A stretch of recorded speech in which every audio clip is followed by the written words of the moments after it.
afternoon, everybody. Happy Thursday. I have one thing at the top, and then we're happy to dive right into your questions. We are aware that Iranian authorities may imminently execute Majid Kazemi and Saleh Mir Hashemi and Saeed Yaqoubi in connection with their participation in protests in Iran. We join the people of Iran and the international community in calling on Iran to not carry out these executions. The execution of these men after what have been widely regarded as sham trials would be an affront to human rights and basic dignity in Iran and everywhere. It is clear from this episode that the Iranian regime has learned nothing from the protests that began with another death, the death of Mahsa Amini in September of last year. We once again urge Iran's leadership to stop the killing, stop the sham trials, and respect people's human rights. We are continuing to work in close coordination with our allies and partners around the world to condemn and confront these appalling human rights abuses. And with that, Matt, happy to dive into your questions. Okay. I didn't have anything, but since you started with that, let me just ask you.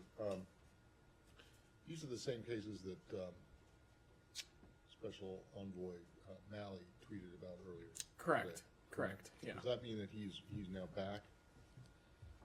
I believe he is, but I don't have a specific. I don't keep a metric of when people are on leave or not. And none of these people have any affiliation with the U.S., do they? That is my understanding. Correct. Right. And then, well, that's it. Okay. Staying on the Iran. Okay, then I'll come back to the wires. Gita, then I'll come to you, Alex. Go ahead. Thank you. So you said the U.S. is speaking with its allies and partners.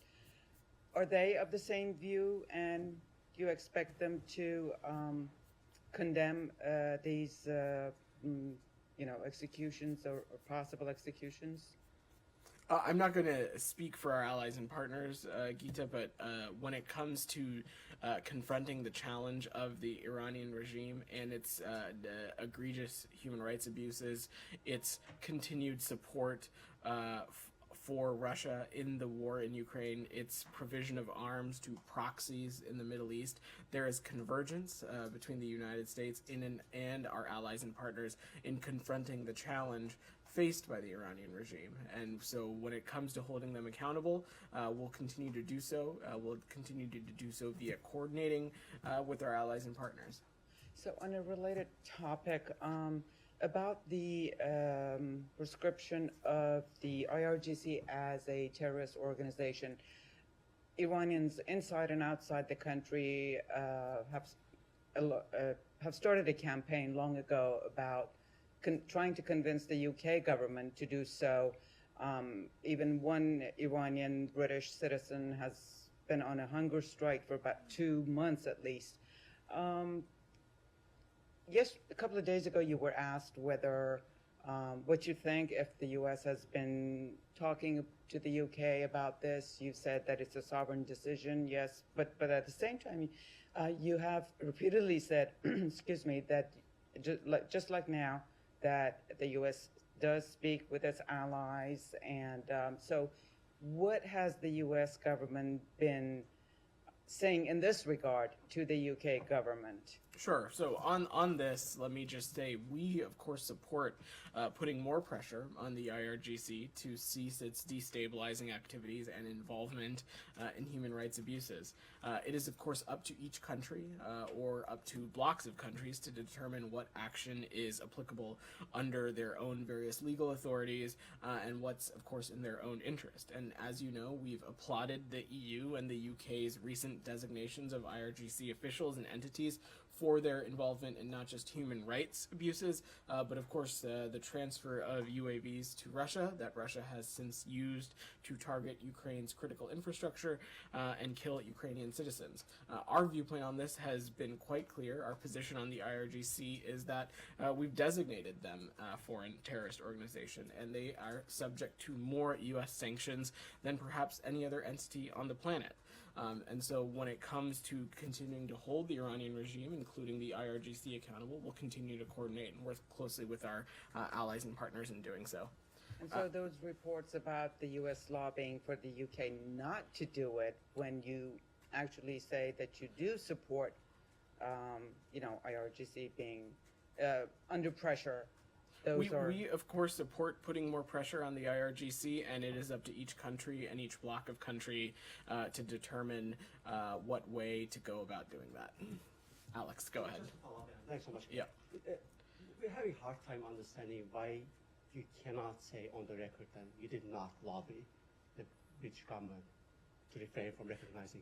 Alex, it should be no surprise to you who's covered the department for a long time. I'm certainly not going to get into the specifics of the diplomatic discussions that we've had with allies and partners. And when confronting the challenge posed by the Iranian regime and countering their malign activities that have impacts not just in the immediate region, but in the international community broadly, tackling that head on requires close coordination with our allies and partners. And of course, in this instance, you all are asking about the United Kingdom.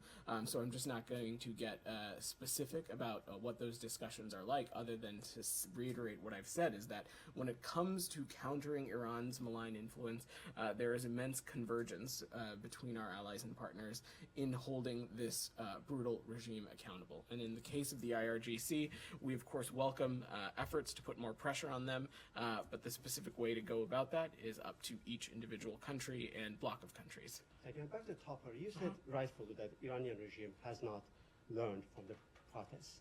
One thing they have learned, it looks like, that they can get away with it. They can murder. I would reject the premise of that question. I don't think the United States has allowed them to get away with it. We have taken, since the death of Mahsa Amini, since the immense protests that we've seen break out in Tehran and other parts of Iran, you have seen this country, in alignment with our allies and partners, take appropriate steps to hold the Iranian regime accountable, whether that be direct sanctions on the human rights abusers, direct sanctions on security officials involved in some of these human rights abuses, bringing licenses on board with our colleagues at the Department of Treasury to allow the further flow of information within the Iranian people. We've not hesitated to take action.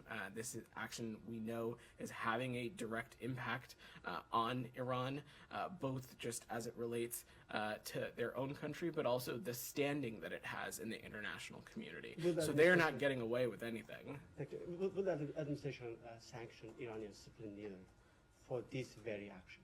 Again, Alex, I've never been in a place to give you a list of things that we will or will not do when it comes to holding people accountable. We continue to have tools at our disposal to hold the Iranian regime accountable, and we've used those tools, and we've used them quite regularly. If you look dating back to the fall of last year, just the regular clip of which we have announced designations relating to the Iranian regime, we've done so regularly, consistently, and in close coordination with our allies and partners. My last one on this, just to follow up, you mentioned the tools. My last question on that, I promise.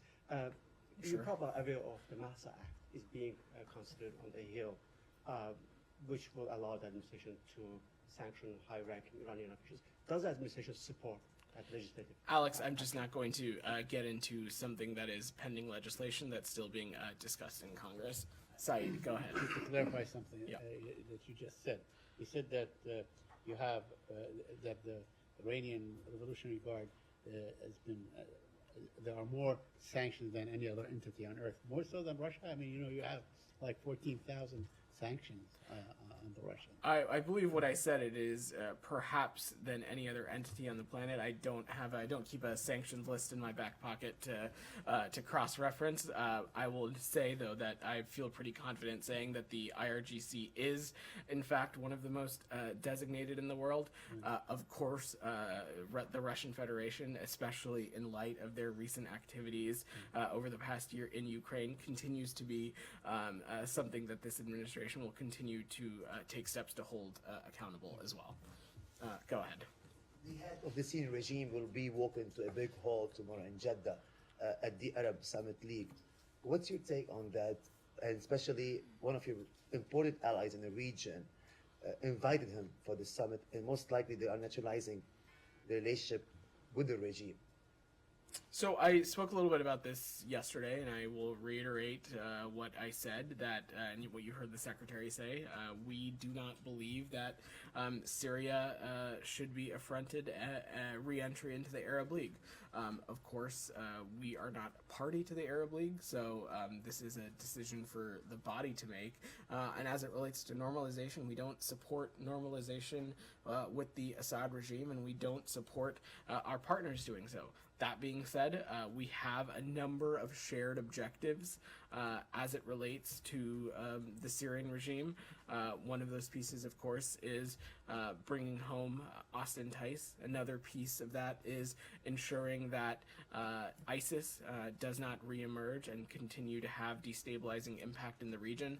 Another piece of that is ensuring that we can counter the illicit Captagon trade in Syria. These are all objectives we know are shared by our partners in the Arab world, and while we might disagree in the ways about going to get there, we know and we hope that our Arab partners will use these avenues to raise these directly with the Syrian regime. So it is okay for the US administration or top officials to meet secretly with Syrians in Oman, like the last meeting, to talk about Austin Tice. That's appropriate, right? You heard me say from here yesterday that the U.S. is willing to engage with anyone who can help secure the progress toward the release of U.S. nationals. Even US officials themselves to meet with Syrian delegations. I think I'm very clear in what I'm saying. All right, Leon, you had your hand up. Can I go to? I'll come to you right after. I'm sorry, Michelle, go ahead. Can we expect the release of Austin Tice after the Arab summit? What I will say, Michelle, is that we are working around the clock. We continue to engage extensively to bring Austin home. This, of course, includes discussing this case with a number of countries in the region. We have pursued every channel. We will continue to pursue every channel to seek his safe return to his family. And one more, the Syrian regime is saying in Jeddah that he took all the necessary steps and decisions related to the refugees returned to Syria, but the problem is the sanctions that prevent the reconstruction of Syria. My question is, are you planning to lift the sanctions on Syria to allow the reconstruction and the return of the refugees? Well, let me be very clear that we intend to stand by our core sanctions principle, and we've been clear about that with our partner countries in the region. We will not normalize relations with the Assad regime, and our sanctions efforts will remain in full effect. That being said, we do share the objective of creating safe conditions within Syria for the eventual safe return of refugees, and we'll continue to work on that in accordance with our partners in the Arab world. Leon, go ahead. I'm sorry for passing you over first. A change of subject. Yeah, go ahead. The Armenia and Azerbaijan talks in Moscow at the ministerial level. So the two ministers were here not so long ago, about 10 days ago, or 2 weeks ago. There was progress made, but there was obviously no conclusion to those talks, and so now they're ongoing in Moscow, and Moscow has invited the two leaders to Moscow in end of May, I think. The Armenian Prime Minister has accepted. I don't know about his counterpart from Azerbaijan. But I was wondering, I mean, how does the State Department of the United States view those talks in Moscow and Russia's role in these talks, given the context, of course, of the war in Ukraine? Well, we continue to provide full support and engagement of the United States as these two countries work to secure a durable and dignified peace. We welcome the reports that the parties are going to continue to engage in these discussions, and we reiterate that our conviction that peace is within reach and that direct dialogue is key to resolving these issues. Our view is that direct talks between the parties are of utmost importance, and we're glad to see them happen and take place, whether they are taking place in Arlington, in Brussels, in Moscow. Our support with this effort will continue to endure. Okay, and just to follow up, are there any back channels with Moscow on these talks, sharing information between the U.S. and Washington on these? Leon, I'm not, without getting into specific diplomatic engagements, of course, one of the many reasons why we continue to maintain bilateral relations with Russia, even in a time of immense tension, is because there are, of course, issues between our two countries that we need to ensure are talked about responsibly, appropriately, and so I will just leave it at that. Simon, yeah, go ahead. Yeah. So a group of US senators is introducing a bill called the No Start Treaty Act that would recommend withdrawing from New Start. I'm guessing you're not going to comment directly on pending potential legislation or that element of it, but since they're suggesting, basically they're suggesting that Russia has already withdrawn itself from the treaty or said it will no longer comply with the requirements of the treaty. Is the administration's intention to continue to comply with the treaty where the other side is basically saying we don't respect this anymore? We are complying with the treaty, and Russia's decision to unilaterally suspend its participation in New Start is unfortunate and irresponsible. You've heard the Secretary speak to this quite clearly. Our view is that mutual compliance of New Start strengthens security interests of not just the United States, but our allies and partners. It strengthens the security interests of Russia and the rest of the world as well, and that's why we are continuing to work to preserve the treaty. I've not seen this legislation, so I, of course, am not going to comment on it, but we think the world is better off when both of our countries are in compliance of New Start. And is it still your view that the Russians are in compliance in terms of the limits of the treaty rather than other aspects of the treaty, but in terms of the limits it actually puts on? That is correct. Sure, thanks. All right. Olivia, go ahead. Starting with Nigeria, thank you. Has it been determined how many U.S. government employees were killed in the attack on the convoy? So it has not been determined. We've not been able to ascertain that information. That could potentially take some time and may require some additional steps, such as DNA testing. What I can add is that it's our assessment that the assailants killed at least 4, but probably 7 members of the convoy. But again, we are not at a place where we can ascertain how many of those were our personnel or not. That's 7 out of 9 entirely. So what is the status of the other victims? Is there a search ongoing? Is there a presumption they've been kidnapped? Or There is. We are continuing to work urgently to ascertain the location of the other convoy members. Okay, on a separate topic, Yeah. if I may. Has the department received a response from the House Foreign Affairs Committee to its letter regarding the Descent Channel cable yesterday? I'm not aware of a formal response back yet. There were, of course, remarks by the chairman in the media yesterday indicating he's amenable, he's encouraged by the offer, but would like it to be expanded to the entirety of the committee. Is that something that the State Department would entertain? I will look forward to receiving a formal response from the committee, and we'll take it one step at a time. I'm not going to speculate further from here. But if the final compromise is to expand the universe of people who can see this from 2 to more than 50, is that something that you think the department would sign off on? I think it is natural in these discussions for there to be deliberations and accommodations about the path forward, and I'm certainly just not going to speculate and hypothesize on how we continue to further engage with the committee. What I will reiterate, though, is that at every turn we have offered tangible, fair, and realistic accommodations that we think have sufficiently met and continue to sufficiently meet the committee's request for information. And I'll remind that up until this point, we have already offered a classified briefing. We have offered a written summary of the Descent Channel cable and the department's response.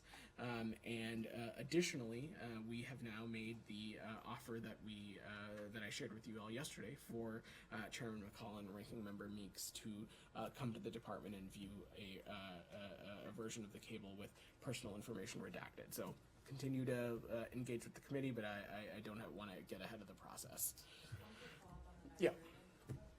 And you still don't know the motivation for the attack, is that right? Our assessment still is that there's no evidence to point to that this convoy was targeted due to its affiliation with the United States or the U.S. mission. Yeah. Goyle, go ahead.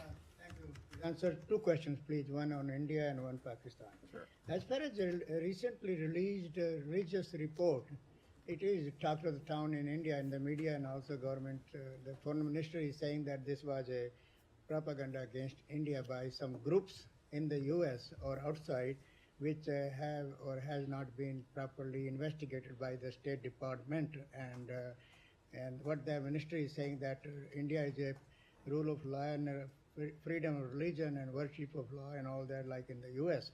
But at the same time, Mr. Sudhir Chaudhary of the Aaj Tak TV channel, he highlighted the report in a very vigorous way, and he's saying that Hindus or BJP was named in the report many times, or maybe more than 100 times. But PFI, which is a Muslim organization who has killed so many people in India, only one time, and they received funding from the NGOs and anti-India groups or ISI or among others. Yeah. What he said that what kind of message that State Department or US is sending to India or the people of India. I'm going to jump in, Goyal, because I when think Prime I Minister have comes. a sense of where you're going with this. Let me say broadly that we carefully monitor the religious freedom situation in any country, and we encourage each government to uphold its commitments to protect religious freedom, to protect human rights for all, and officials from the Secretary and the President on down engage regularly on steps to that they can take and engage with their counterparts on to advance religious freedom and human rights. Again, we strongly oppose laws and actions around the world that impede the ability of any individuals to practice a faith, choose their faith, participate in religion in any which way. Second on Pakistan, Sure. sir, I'm sure you must be watching, or State Department must be watching what's going on in Pakistan right now. Imran Khan, he has been called that he is a traitor and he should be put to death by the National Assembly in Pakistan. And now all the action is in Lahore, where Imran Khan is there, police and military and all that. What my asking is that Imran Khan is talking about breaking of Pakistan and all that, and now he said he will be killed. So how much we have to believe in media, in TV or there, and what is the reality? What is the actual? Are you getting any information, or your embassy in Pakistan? Which is because Lahore is not far away from Islamabad. This is a situation that is internal to Pakistan, and as you have heard me say before, the United States does not choose a particular candidate or political party. In Pakistan, our view is that a strong, prosperous, secure Pakistan is key to U.S.-Pakistan bilateral relations, but I don't have any other comments to add on the situation there. Saeed, you've had your hand up. Go ahead. Very quick question. The Israeli newspaper Haaretz reported that the Israeli finance minister Smotrich has asked to prepare for 500,000 more settlers in the West Bank and the settlements and legal outposts. And I know the position of this administration on settlement, but what measures are you willing to take to deter or to dissuade him from pursuing this? Saeed, Actual we regularly engage with Israeli officials on this issue, and will continue to do so. You've heard me say this before, that like most administrations previously, we view the expansion of settlements as an obstacle to peace that undermines the geographic viability of a two-state solution, and we continue to oppose any unilateral steps that incite tensions, harm trust between the parties, and undermine this viability of a two-state solution. So if in fact they begin to allocate funds and so on to pursue this goal, would you say that is unacceptable to the United States of America? Would you declare such a thing as being unacceptable? Saeed, we have been clear and have not parsed words that actions such as these, like the expansion of settlements, they undermine the ultimate goal, our ultimate goal for the region, which is a two-state solution. And we raised this issue directly with our Israeli partners, with our partners in the Palestinian Authority, and we will continue to do so. All right. Go ahead. I would like to ask on G7. Yeah.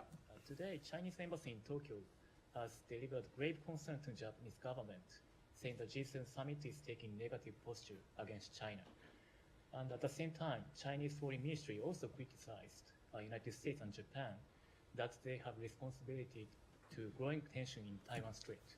So I'm wondering if you would, how you would react to this allegation. The G7 is about tackling the many pressing global challenges that are in front of us, and it is about the world's most advanced economies working together through international cooperation to address some of these very serious challenges, whether that be addressing climate change, whether that be addressing health insecurity, food insecurity, Russia's barbaric and unjust war in Ukraine. The G7 is not about one country or another. It is about what these collective economies can do as a whole in partnership for the world, for the international community. And that is what you are going to see President Biden, Secretary Blinken, and other leaders who are there right now reiterate in their engagements while in Hiroshima. Alex, go ahead. Two topics.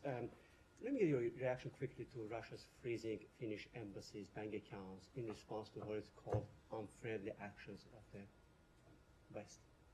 I've not seen those reports, so I don't have any assessment to offer. Broadly, though, Russia should make sure that it obliges with appropriate auspices under the Vienna Convention as it relates to whatever engagements that they have with this particular diplomatic facility. But I'm not not aware of this, so I don't have anything else to offer. Thanks so much. Back to Karabakh, if you don't mind. Not to beat around the bush, I'm just curious, how confident are you that the Moscow process will serve in terms of carrying out the peace process till the desirable outcome? We talk about different format, different, mediator. Do you have any concern that, given Russian officials? I'm just not going to prescribe or hypothesize or speculate from here, Alex. Our view is that the countries, that peace between the countries is possible, and the U.S. continues to welcome and work towards a durable and dignified peace in this case. And don't have anything else. I'm going to go to Leon now. Just one clarification, because this question was asked previously. Ambassador Ricker was on the record last fall saying that he tried to reach out to his Russian colleagues, and they did not return his call. I'm just wondering if Special Advisor Pummel has done the same, and where is he these days since the end of Washington? He continues to be deeply engaged in this issue, as you know, Alex. I don't have specific diplomatic calls to reach out, but again, I'll reiterate that we found the talks that we hosted in early May as constructive. The parties themselves agreed to certain terms and believe have a better understanding of each other's points of view. We continue to welcome the continued dialogue on this. Leon. Yeah, I was wondering if you had any concerns about the summit that's taking place today and tomorrow, I think, in China with the 5 Central Asian republics. There's a big push, obviously, by China to create ties with these 5 republics, which are moving a little bit away from Moscow, given the war in Ukraine and all that. I know, obviously, the secretary was there not so long ago in these 2 of these republics, but should the U.S. be concerned about this summit, and should you be doing it a little bit more in terms of trying to reel in these 5 ex-Soviet republics? Leon, we've been doing a lot. I will let the PRC and the C5 countries speak to their own engagements. These are sovereign decisions for them to undertake on their own, but we strive to be a reliable and steadfast partner to countries in Central Asia. As you so noted, Secretary Blinken in Astana in I think it was March, had the opportunity to convene a C5 ministerial. That was, at that point, his 4th engagement with the C5 in 2 years. He previously had the opportunity to host the C5 on the margins of UNGA High Level Week, as well as hosting a virtual convening in the early months of 2021. We look forward to continuing to collaborate with Central Asian partners on a number of bilateral issues, whether that be strengthening our cooperation in the energy sector. There is, of course, a security nexus given their proximity in certain regions of the world, as well as deepening our important people-to-people ties, as well as deepening important trade relationships as well. I will also note that when Secretary Blinken was in Astana in Uzbekistan earlier in this year, we were happy to launch $45 million of U.S.-funded economic resilience initiative in Central Asia to diversify some of these many issues that I was talking about. Central Asia's trade routes, expand investment in the region, increase employment opportunities.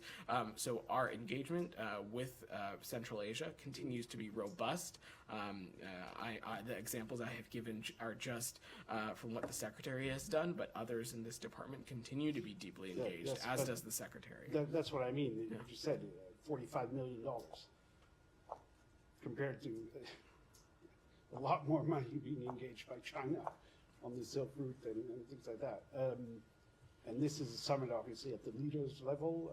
The Chinese leader has pinned it as a new era, new opening. So are you? Question is, are you concerned about that? And do you have to step it up?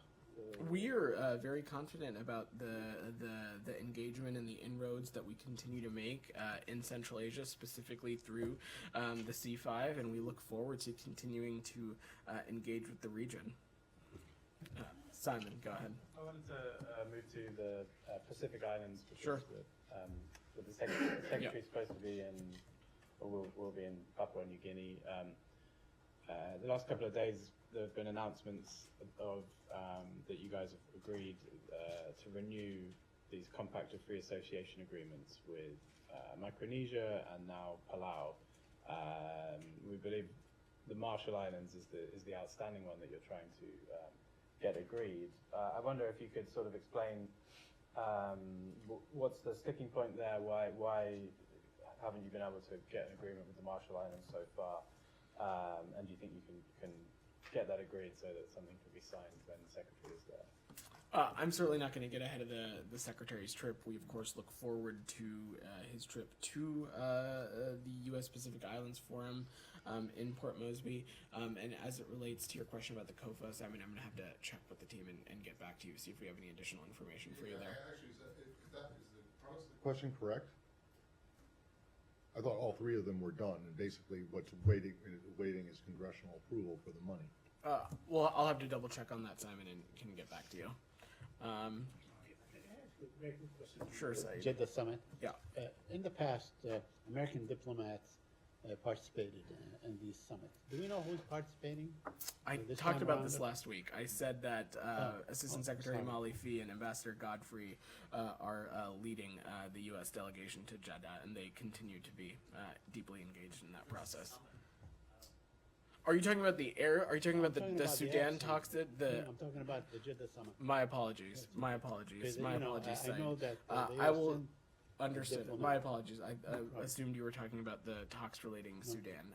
I will have to check. I'll check and get back to you on that. All right. Thanks, everybody. All right. Some of the logistical question. It's not a policy question. Well, it actually might be. I love these. Yeah, and bear with me where I'm going. Have you looked at your? Have you gotten any emails from any of your colleagues in the last?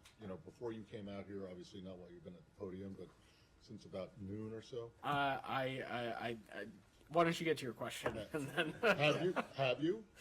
What's your question? Do you have? Are you able to look at them right now? My email? Yeah. I'm not going to pull up my email from the podium. No. You don't need to show it to me. Yeah.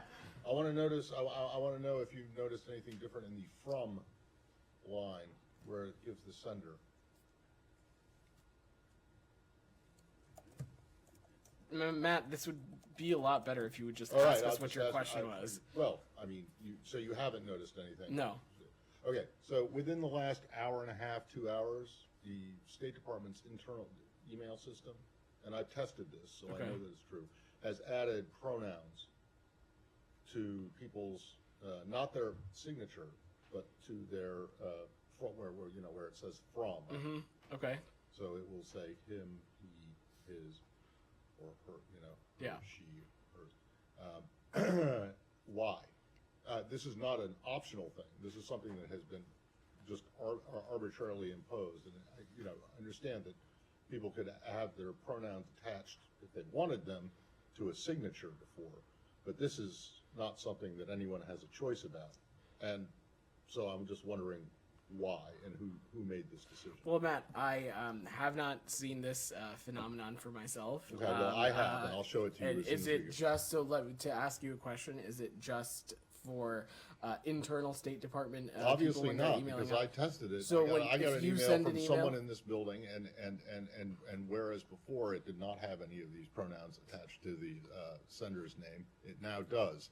And I've also been told from other people that many of them, or at least Well, when you two or send three- it, does it have the? I'll show it to you Okay. in a second. Well, Like what I said, will if just you don't say- know anything about this, then that's fine. Yeah. Can you look into it? Because I'd I'm like to happy. know why. I'm happy to look into it. What Why I will this would just not be an optional thing for people to do. But the problem is that a lot of them, or at least some of them so far as I've been able to tell, are wrong.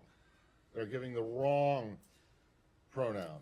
So men are being identified as women and women as men, and this has nothing to do with whatever transgender I have or not any seen- anything like that. But it's ridiculous. This phenomenon has not made its way to my Outlook, I- but I'm happy to check on this just for told you about it, so can you broadly can you though, get an Matt. explanation and Broadly find out? though, Matt. Of course, the ability for I don't have a individuals problem to with doing it, and if people want to have their whatever pronoun attached it is fine, but it should be a choice, right? Not something that is the State Department imposes on people, thank you, Matt. especially if it's wrong. I will look into this. I'm not aware. Thanks, everybody. Happy Thursday.